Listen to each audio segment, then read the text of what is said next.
Hey Queen, que la paix soit sur toi et j'espère que tu vas bien. Je suis très contente de te retrouver pour cet épisode parce que celui-ci franchement c'est un épisode qui picote un petit peu parce que je parle de quelque chose que je sens partout, que je vois un peu dans chaque conversation, dans chaque message. C'est la culpabilité. Alors, la culpabilité au sens large, d'accord ? Ça va être la culpabilité que tu ressens vis-à-vis de toi, vis-à-vis de lui, mais bon, ça, je vais pas aller trop vite. Allons-y doucement. Donc, cet épisode, je l'ai intitulé « Ta part dans la dynamique ». De la culpabilité à la responsabilité, d'accord ? C'est un des socles qui te permet, une des portes qui te permet de reprendre ton pouvoir, de reprendre ta place finalement.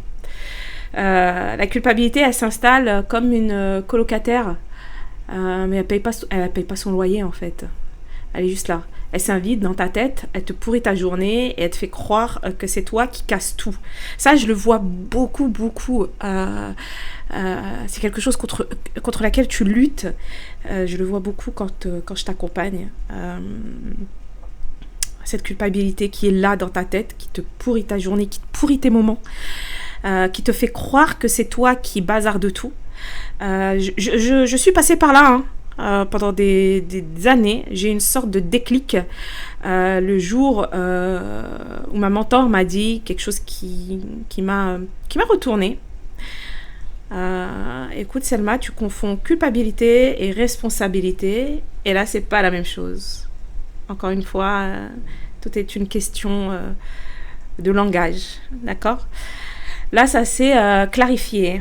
Aujourd'hui, on va décortiquer ça, toi et moi. On va comprendre pourquoi dans une dynamique où l'évitant, où ton mari, ton homme, l'évitant, toi, tu es l'anxieuse, tu es anxieuse, tu portes de l'anxiété. Tu n'es pas anxieuse, c'est pas ton identité, tu as de l'anxiété.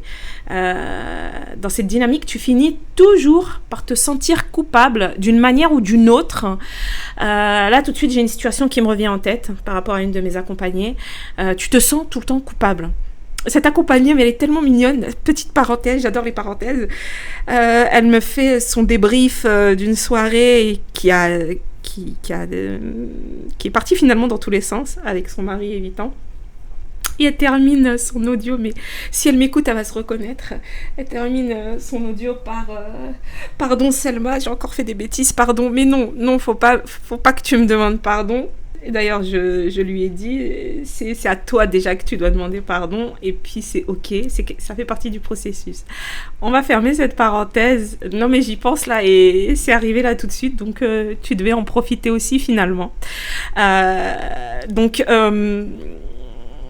On va décortiquer ensemble, on va comprendre pourquoi dans cette dynamique-là, où ton mari a un profil d'attachement évitant et toi un profil d'attachement anxieux, tu finis toujours par te sentir coupable régulièrement. On va voir comment ça marche, pourquoi ton système nerveux, il a pondu cette culpabilité, et surtout comment tu reprends ton pouvoir, parce que c'est le but finalement de ce podcast, c'est te donner des outils comme ça qui te permettent de te stabiliser finalement, de t'ancrer dans ta relation, de remettre ta couronne sur ta tête. Donc on va voir comment ça marche, pourquoi ton système nerveux t'a sorti ce truc, cette culpabilité, t'a pondu cette culpabilité, et surtout comment tu reprends ton pouvoir en distinguant ce qui relève de ta responsabilité et ce qui ne te regarde pas. C'est important. Parce qu'il y a une différence énorme. Cette différence, c'est la clé de ta souveraineté. D'accord ? Il y a des choses qui ne te concernent pas. C'est pas tes oignons, en fait. Il y a des choses dans le lien qui ne te concernent pas, qui sont pas de ton ressort, quoi, tu vois, dont tu n'es pas responsable. Ok ? Donc, dans un premier temps, culpabilité vs responsabilité. On va commencer par les bases parce que, voilà, c'est pas chipoté que de commencer par ces bases-là. Je sais que tu sais ce que c'est que la culpabilité, tu sais ce que c'est que la responsabilité. Mais moi, je vais t'en parler selon mon prisme à moi, qui est toujours documenté parce que j'ai besoin de sourcer mes propos. La majorité d'entre nous, on va parfois utiliser ces deux mots comme si c'était la même chose dans l'idée. C'est pas du tout ça, d'accord? Parfois, c'est même l'inverse. La culpabilité, c'est une émotion que tu ressens. C'est ce sentiment de « là, j'ai fait mal », là, clairement, j'ai bipé. On va éviter les gros mots. C'est ma faute. J'ai fichu le foin, j'ai bazardé. Voilà. La culpabilité, elle vient de ta conscience morale. Elle vient aussi, et c'est important, de ton système nerveux. D'accord? La responsabilité, c'est différent. C'est une action, une position. C'est qu'est-ce que j'ai vraiment fait? Qu'est-ce qui relève de mon choix, de mon action, et qu'est-ce qui n'a rien à voir avec moi? Toujours mettre de la conscience, de l'intention. D'accord? Tu vois la différence? La culpabilité, c'est une sensation. La responsabilité, c'est de la clarté. C'est une clarté. Et là, le souci dans notre dynamique, c'est quand tu es en relation avec un évitant, ton mec évitant, ton queumé, le système est conçu pour que tu sentes tous les trucs. Tu es dans un système qui te dépasse, où tu vas prendre tout. Et c'est là quand on parle de porter la relation. C'est aussi là-dedans, d'accord? Quand tu portes la relation, tu portes aussi les sentiments qui ne te concernent pas, qui sont clairement pas de ton ressort, c'est pas tes oignons. Tu ressens ses émotions à lui, tu portes son malaise, tu finis par croire que tu es responsable de son bien-être, de ses réactions, de son retrait. Voilà. Et tu développes cette culpabilité, parfois massive, tu vois, pour des trucs qui sont pas ta responsabilité. C'est pas par hasard. C'est pas parce que tu es trop sensible ou trop compliqué ou quoi. Pas du tout. C'est la structure de la relation qui te met dans cette position. C'est votre schéma, c'est la danse. C'est cette chorégraphie que vous avez appris, voilà, indépendamment, voilà, sans le vouloir, qui t'a mis dans cette position. Je vais essayer de t'expliquer un peu plus précisément. J'espère vraiment que je ne vais pas te perdre. D'un point de vue neurobiologique, et c'est assez incroyable. Quand tu es anxieuse, ton système nerveux est en constant état d'alerte par rapport à la relation. Ça, tu n'es pas forcément consciente de ça. Mais c'est ton système nerveux derrière, là, ta mémoire centrale. Ça, je viens de l'inventer. Hein. Je veux dire, moi, comme je suis une geek, je vois tout comme un ordinateur. Donc, voilà, ta mémoire, là, elle est en constant état d'alerte. D'accord? Les chercheurs en théorie d'attachement, en particulier notre pape de la théorie d'attachement, donc Bowlby et ses successeurs comme Sue Johnson ont montré que les personnes avec un attachement anxieux sont hypersensibles aux signaux de la part du partenaire. Ça, tu vois exactement de quoi je parle. Quoi que tu fasses actuellement, si tu es en train de faire la vaisselle, conduire, faire ton lit, ranger, travailler en m'écoutant, tu vois de quoi je parle. Tu as même une scène dans la tête qui revient tout de suite là. Tu es hypersensible aux signaux de la part de ton mari. Tu détectes le moindre changement dans son ton, son attitude, son intérêt. Des fois, ça va plus loin. Hein. Des fois, tu sens même... c'est un truc de fou parfois quand la relation, elle est tellement profonde, longue, ancrée, enracinée, tu vas même le capter à sa posture, la manière de se tenir debout, de s'être assis, etc. Une énergie que tu sens. T'as développé un capteur d'alerte en plus du fait que ton système nerveux est en constant état d'alerte. Donc, tu as des capteurs partout, en fait. Tu vois? Pourquoi? Parce que ton système nerveux a appris très tôt, la plupart du temps, hein, que ta sécurité dépendait de la disponibilité émotionnelle de ta figure d'attachement. Tu as développé une capacité d'antenne hyper performante. Tu as été hyper performante là-dedans. Tu as été même excellente. C'est pas une faiblesse, c'était de l'adaptation. C'est une adaptation. Ton corps a juste appris, si je détecte le danger tôt, je peux réagir. Je vais juste m'hydrater. Le problème, c'est que tu appliques cette logique de survie à une relation de couple et que tu es grande. Tu as 25 ans, 30 ans, 35 ans, peut-être 45 ans. Et tu finis toujours par croire, si je détecte son retrait, son malaise, son éloignement, sa distance, alors c'est que j'ai fait quelque chose. Je dois corriger. Alors des fois c'est pas conscient. Surtout au début de la relation, c'est pas forcément conscient, d'accord? Alors c'est faux, hein, c'est complètement faux. C'est totalement faux. Son retrait, c'est son système nerveux à lui qui fonctionne. Parenthèse, parfois, ça n'a rien à voir avec toi, d'accord? Parfois, il a besoin de se réguler par rapport à quelque chose qui n'a aucun rapport avec toi. Parfois, c'est en rapport avec le travail, avec sa famille à lui, qui n'est pas ta famille à toi, entre parenthèses. Sa mère, c'est pas ta mère. Ça, c'est une parenthèse que je tenais à dire un jour dans un podcast. C'est son attachement évitant. C'est son mécanisme de régulation. C'est pas ta responsabilité. Sauf que toi, tu le ressens. Et donc, tu crois que tu es responsable, que tu es coupable. C'est là que la culpabilité commence à bouffer ta vie petit à petit. Des petits morceaux de vie qu'elle te prend. D'accord? Ensuite, comment la dynamique, elle va créer la culpabilité? On va voir comment ça fonctionne concrètement dans ta dynamique, dans votre dynamique, à toi et ton évitant.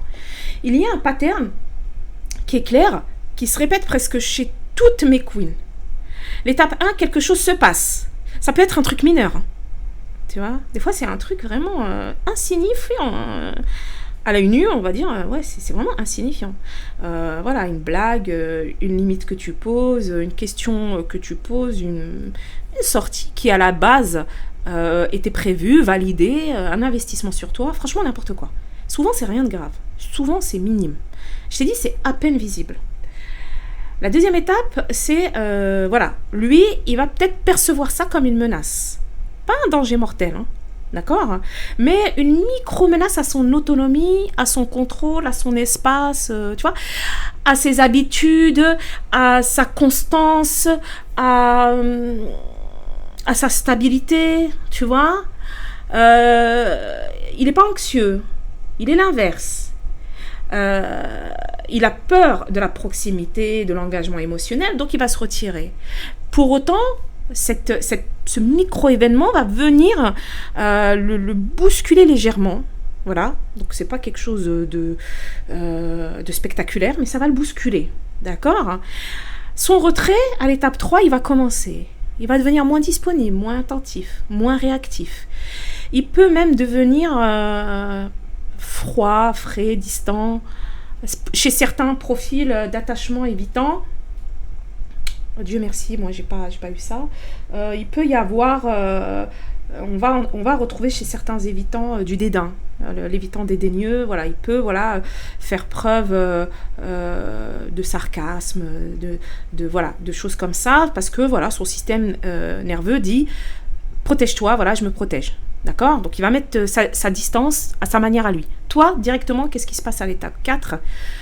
Tu vas détecter ça. Ton système nerveux sonne l'alarme. Parfois, ça va être juste un léger retrait, mais toi, tu vas le capter parce que tu es hyper sensible à ses comportements à lui, plus qu'à tes comportements à toi. Tu es devenue une experte de lui. Ça, tu le sais de toute manière. Donc, tu détectes ce micro-retrait, ce micro-changement chez lui, et ton système nerveux, voilà, il va sonner. Là, il y a un danger. C'est là que ton cerveau anxieux fonctionne en mode solution rapide. Il va dire, ok, j'ai fait quoi? Pourquoi il s'éloigne? Je dois corriger ça et vite. D'accord? Et à l'étape 5, la culpabilité elle va exploser. Tu commences à revoir tout ce que tu as dit, à analyser, tout ce que tu as fait. Et là, vraiment de manière extraordinaire, qu'est-ce que c'est étonnant? Tu vas trouver des preuves. Bah oui, tu cherches, tu trouves. Donc des preuves, ce sont des fausses preuves. Hein.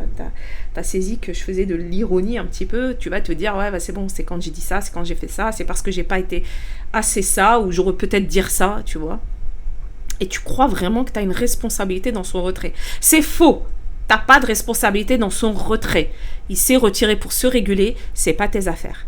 D'accord? Nous, on apprend à se réguler de notre côté, et lui, il a besoin de se réguler, on le laisse se réguler, c'est son truc, il le fait. D'accord?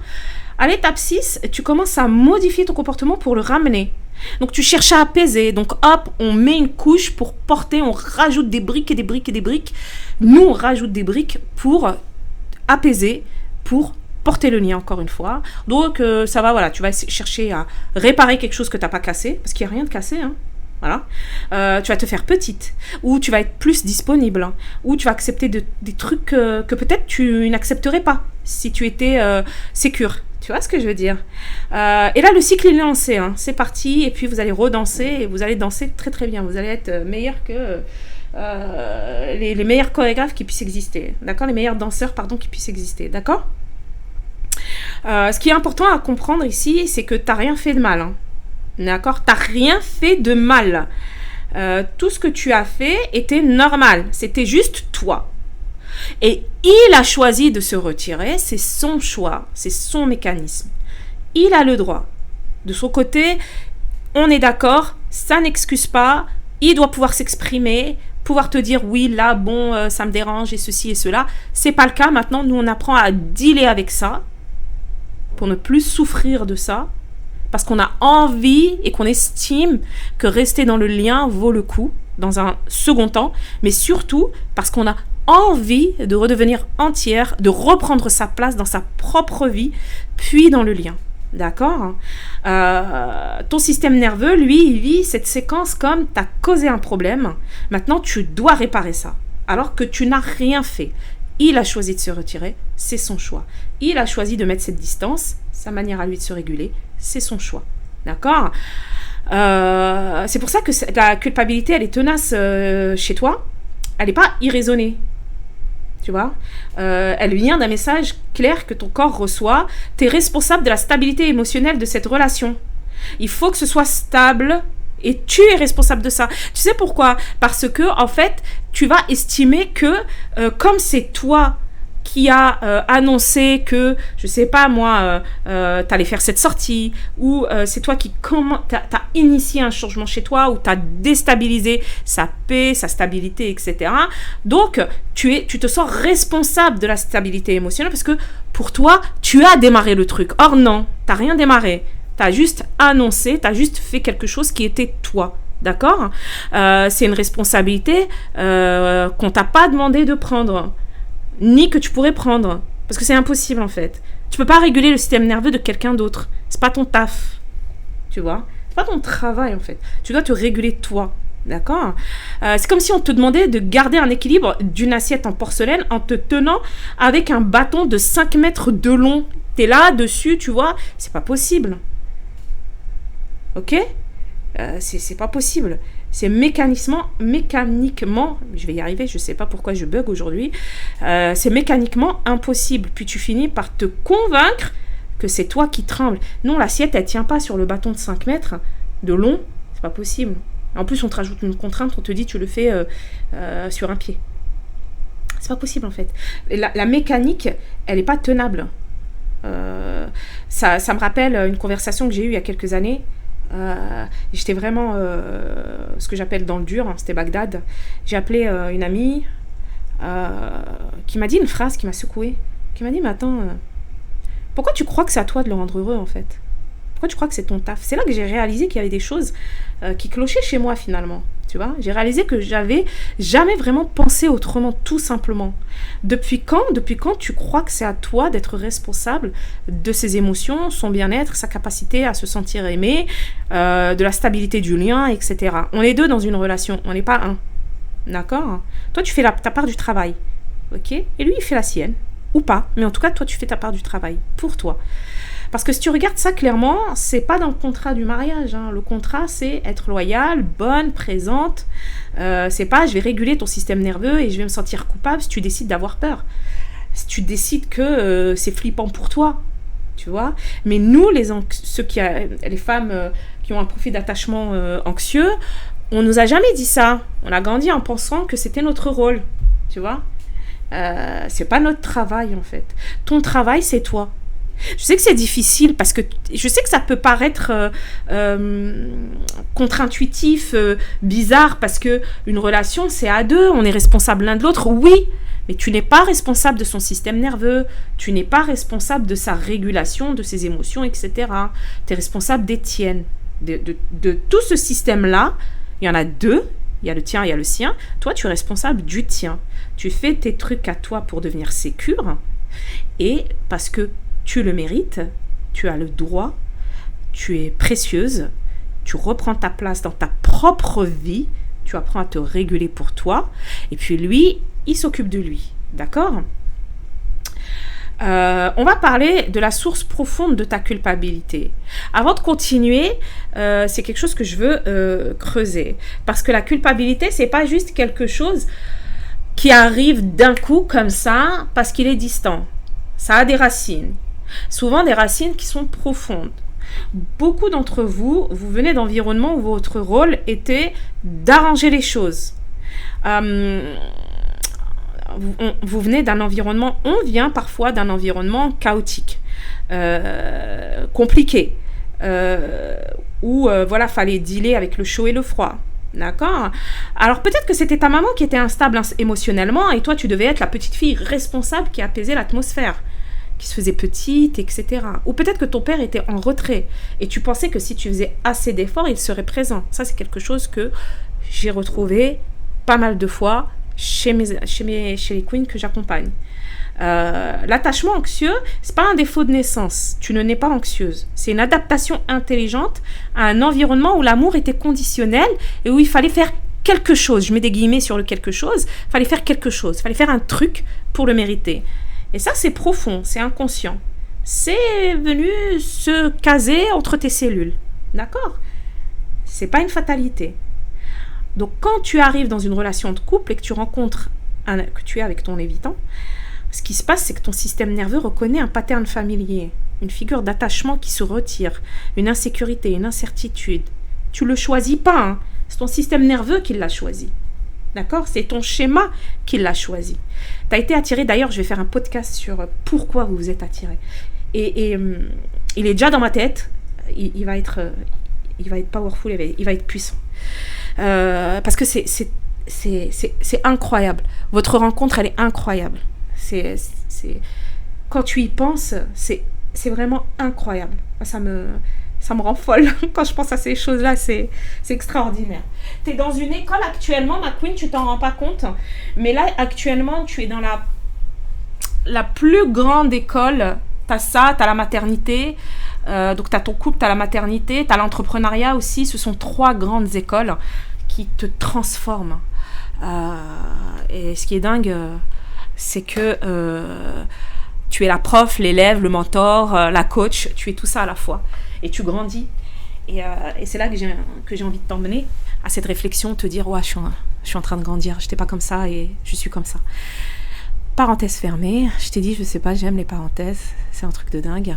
Donc, quand tu arrives dans ta relation avec ton évitant, ce qui se passe, c'est que ton système nerveux reconnaît un pattern familier, une figure d'attachement qui se retire, une insécurité, une incertitude. Ça, tu le conscientises pas, parce qu'au début, ça se passe pas comme ça.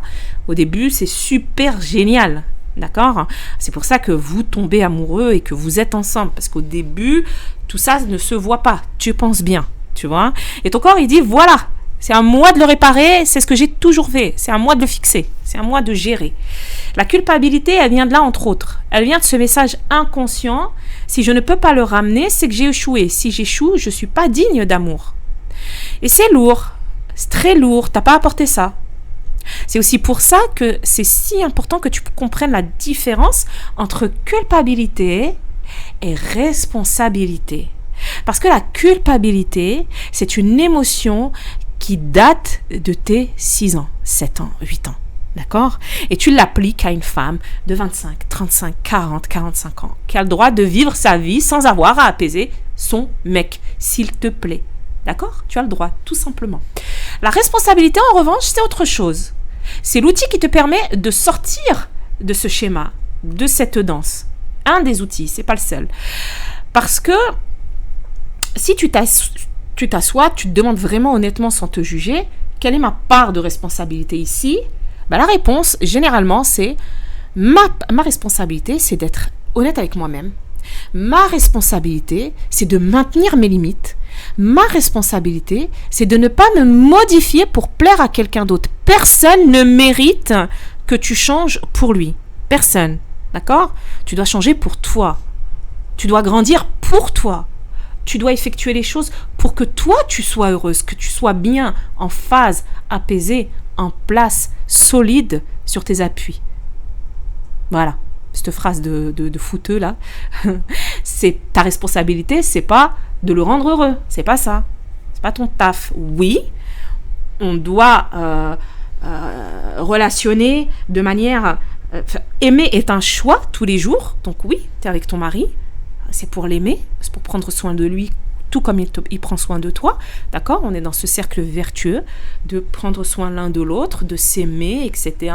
Mais c'est pas ta responsabilité de le réparer, de le guérir, de le sauver, de le rendre heureux. Tu n'es pas responsable de ça. D'accord ? Il est responsable lui-même de ça. D'accord ? Sa responsabilité à lui, c'est de faire face à son attachement, d'en être conscient et de décider s'il veut travailler aussi. C'est pas ton taf, c'est le sien. Et tant que tu confonds ces deux choses, tu vas continuer à te noyer dans la culpabilité. D'accord ? Là, on va parler de reprendre le pouvoir étape par étape. On va passer aux choses concrètes. Parce que j'aime bien, moi, te donner un truc concret. J'aime bien que tu repartes avec quelque chose d'utile que tu peux appliquer presque là quand tu vas poser tes écouteurs après m'avoir écouté. J'aime bien faire ça. J'ai l'impression que non, je suis sûre et certaine que ça peut t'aider si tu le fais. D'accord ? Comment tu fais pour reprendre ton pouvoir ? Parce que c'est facile à dire, hein. Ça c'est quelque chose qu'on me dit souvent. Ouais, mais c'est facile, tu me dis, ouais, reprendre mon pouvoir, mais je fais comment, moi ? Ça se passe comment, en fait ? C'est quoi se stabiliser ? C'est quoi être aligné ? C'est quoi reprendre son pouvoir ? Comment je fais ? Déjà, ça ne va pas se faire de manière spectaculaire. Hein. C'est des choses à répéter, ok ? Comment tu changes ce pattern, ce système qui est enraciné depuis des années ? De se dire c'est pas moi qui suis responsable, c'est pas ma culpabilité. Comment tu l'intègres concrètement ? Je vais te donner des outils qui m'ont aidé. Mets toujours de la conscience. Joue le jeu, véritablement joue le jeu avec intention, avec une bonne intention, d'accord ? Et toujours fais-le pour toi. Ne le fais pas pour le lien, ne le fais pas pour lui, fais-le pour toi, d'accord ? C'est ça qui va tout changer. Ces outils, c'est la clarification. Dès que la culpabilité arrive, tu fais une pause, tu respires, tu te poses une question simple. Qu'est-ce que j'ai vraiment fait pour de vrai, en fait ? Parce que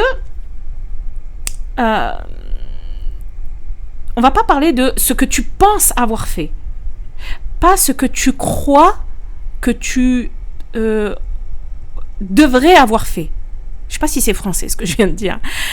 Qu'est-ce que tu as objectivement fait ? Parce que très souvent, tu n'es pas objective avec toi-même. Tu vois ? Aujourd'hui, j'ai dit à mon mari que j'allais sortir avec mes copines samedi. Tu vois ? Ça, c'est concret. C'est ça. Tu as dit une phrase. Point. C'est pas « j'ai été égoïste. Je ne lui ai pas obéi. Je l'ai abandonné. J'aurais dû lui demander l'autorisation. » Non. Tu as communiqué ton intention. C'est une action neutre, c'est un fait. Si sa réaction, c'est d'être distant, froid ou même hostile, c'est sa réaction à lui. Ce n'est pas une conséquence directe de ta culpabilité, c'est sa réaction émotionnelle. Et là, tu poses la deuxième question. Suis-je responsable de sa réaction ? Et la réponse, c'est non. Tu n'es pas responsable de comment les autres réagissent à tes actions justes, tes actions réelles, qui sont juste... C'est juste des actions qui existent en fait. Tu es responsable de la façon dont tu communiques, de la bienveillance avec laquelle tu le fais, pas de son ressenti. Ça peut paraître dur dit comme ça, mais c'est libérateur. Alors pour reprendre l'exemple de la sortie avec des copines, évidemment, on est dans un accord tacite entre époux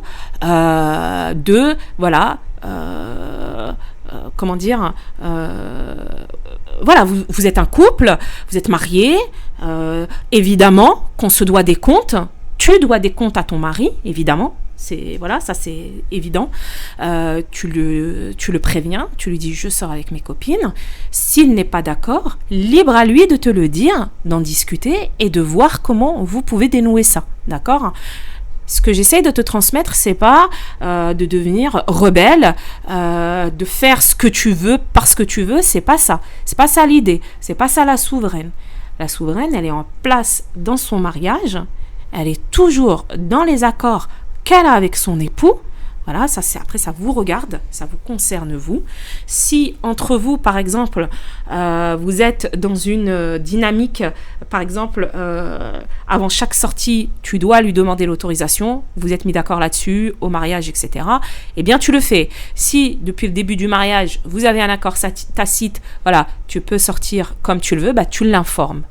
Tu l'informes, et s'il n'est pas d'accord, pour X ou Y raison, il t'en parle, de manière, avec des mots. Il fait des phrases, sujet, verbe, complément. Pas, il se retire. S'il se retire, c'est pas ta responsabilité. S'il te parle, qu'il te dit, voilà, je suis pas d'accord par rapport à ci, par rapport à ça, ou quoi, ou qu'est-ce, à ce moment-là, vous discutez, parce que, voilà, vous êtes un couple, on n'est pas, voilà, on est bien éduqué, etc. D'accord ? L'outil numéro 2, ça va être le recentrage. Une fois que tu as clarifié l'action, tu recentres ton énergie. La culpabilité a une très grande capacité à te mettre en mode réparé. Du coup, tu focalises toute ton énergie sur lui, sa réaction, sur comment tu peux l'apaiser. C'est faux. C'est pas bon. C'est une fausse direction. Tu te recentres sur toi. Tu demandes, ai-je agi en accord avec mes valeurs ? Voilà, ça je t'en ai parlé il y a 2 minutes, quand je t'ai parlé de vos accords entre vous. Ai-je posé une limite qui était juste pour moi ? Ai-je été honnête ? Ça, tu le sais, ça. Tu vois ? Tu as des comptes à rendre à ton créateur, à toi-même. Ça, tu le sais quand tu te regardes dans la glace. Tu sais ces choses-là, d'accord ? Tu t'inventes pas une vie, tu mens pas. Si la réponse est oui, alors go. Tu vas pas commencer à te pourrir ou quoi, d'accord ? Tu t'apaises. Tu t'apaises toi d'avoir agi en accord avec ce que tu crois être juste. C'est dur parce que notre éducation nous dit que c'est égoïste. C'est pas égoïste, c'est du respect de soi. Et le respect de soi, c'est la base de ta souveraineté. Tu dois vraiment cesser de mettre ton attention sur sa réaction et la mettre sur tes actions. Moi, qu'est-ce que je fais ? Moi, qu'est-ce que j'ai fait ? Moi, est-ce que j'agis en accord avec mon intégrité, mes valeurs, etc. Tu vois ? Ça, c'est un shift assez radical et c'est celui-ci qui va pouvoir changer le jeu. Ensuite, l'outil 3, c'est l'acceptation de ton choix. Celui-ci peut être un peu complexe parce qu'il te force à accepter quelque chose que tu trouves injuste. Il a le droit de se retirer, d'être froid, de réagir, même si tu n'as rien fait de mal, entre guillemets. Et toi, tu as le droit de continuer à être toi. Ça veut dire que tu acceptes qu'il puisse être distant parce que tu as posé une limite ou parce que tu as eu du temps pour toi ou parce que tu as gardé ton indépendance, encore une fois, dans le cadre de vos valeurs communes et tu ne t'effondres pas là-dedans, tu restes stable. C'est ce que j'appelle l'autorégulation inversée. Normalement, en couple, il y a une forme de régulation mutuelle, ce que j'appelle la corégulation, d'accord ? Mais ici, dans la dynamique anxieux-évitant, ce qui se passe, c'est que tu essaies de le réguler et du coup, tu deviens dépendante de sa régulation. Non, tu dois apprendre à te réguler toi-même, indépendamment de ce qu'il fait. C'est très important. Et d'ailleurs, dans toutes tes relations, très souvent, on va retrouver que ce genre de comportement, tu vas l'avoir aussi, ce genre d'attitude, de réaction, tu vas aussi l'avoir dans l'amitié, avec ta famille, etc. Tu n'es pas responsable des émotions des autres, tu es responsable des tiennes, de ta régulation à toi. Les chercheurs en neurosciences affectives ont montré que la régulation émotionnelle n'est pas quelque chose que quelqu'un d'autre peut te donner. Même pas ton mari, même pas ta mère, personne ne peut te donner ça, d'accord ? C'est quelque chose que tu développes en te connectant à toi. C'est pour ça que je te dis souvent, reviens à toi. Quand tu fais ça, quand tu apprends à être stable indépendamment de ses émotions, c'est là que quelque chose change. D'abord en toi, puis parfois dans la relation, et c'est ce qu'on souhaite, c'est ce qu'on veut. D'accord ? Mais c'est pas garanti. Et ça n'a pas à être le but. Le but, c'est que tu reprennes ton pouvoir dans ta propre vie. Point. Et moi, je reste persuadée que si les bases sont bonnes, que si tu fais ce travail, tu pourras assister à de belles choses. D'accord ? Alors, moi, je vais te parler de comment j'ai vraiment traversé ça, parce que c'est pas du théorique, ce que je t'envoie là. Pendant environ une dizaine d'années, je me sentais coupable d'avoir des besoins, Et tu sais quoi, je viens de me rappeler d'un truc là, que j'ai même pas mis dans mon script.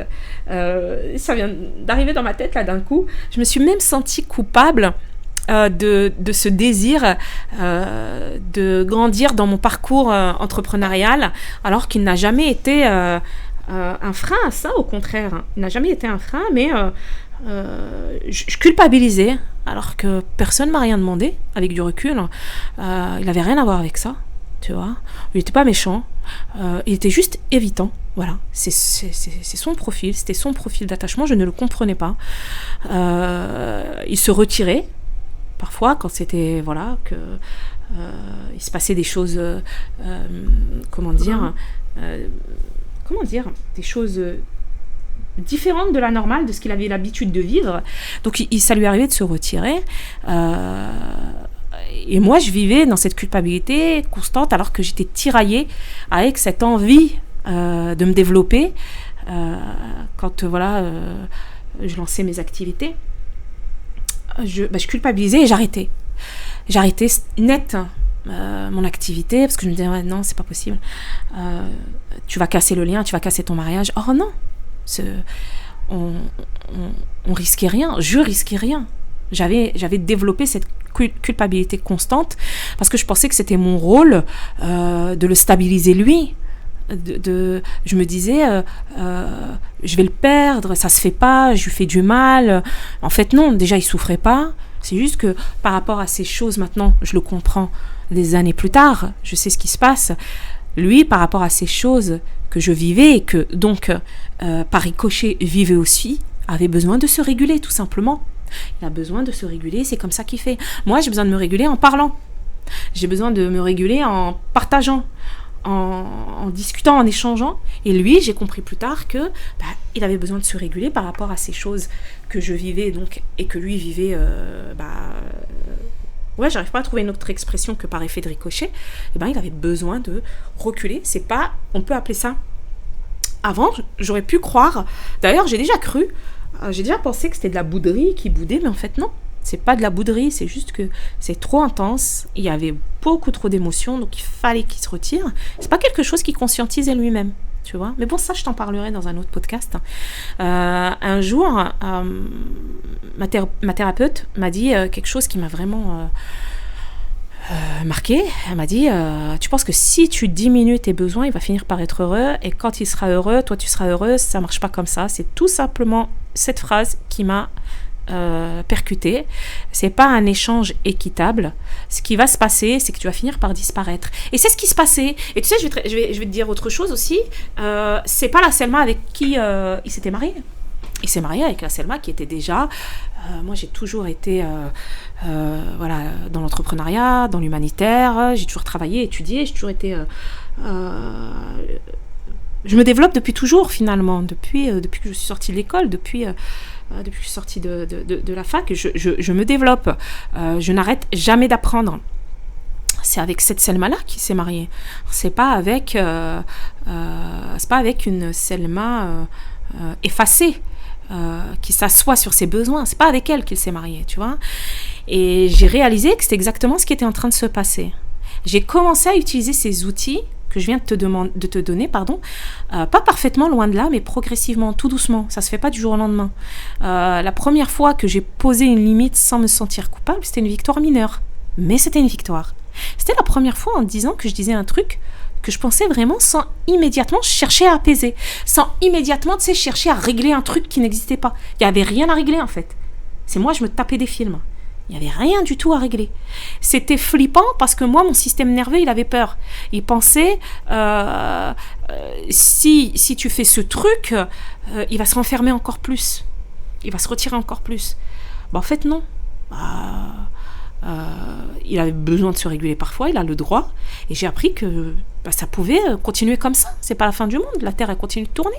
Que je pouvais être bien. Même si il se retirait parce que lui en avait besoin. Et c'est ça, prendre son pouvoir. C'est pas conquérir comme quelqu'un comme tu vas conquérir un espace, quoi. C'est reconnaître que tu as le droit d'être entière, même dans une relation où l'autre a besoin de se retirer. Tu vois. Comment on va... On en vient à la vraie question. Quelle est ta vraie responsabilité dans votre dynamique? Alors, premièrement, c'est pas de le rendre heureux, c'est pas d'apaiser ses peurs, C'est pas de diminuer pour lui faire de la place. Ta vraie responsabilité, c'est de rester en contact avec toi-même, de savoir ce que tu veux, ce que tu ressens, ce que tu crois être juste, de communiquer ça avec douceur, mais honnêtement, avec bienveillance, parce qu'on n'est pas des sauvages, on parle tranquillement.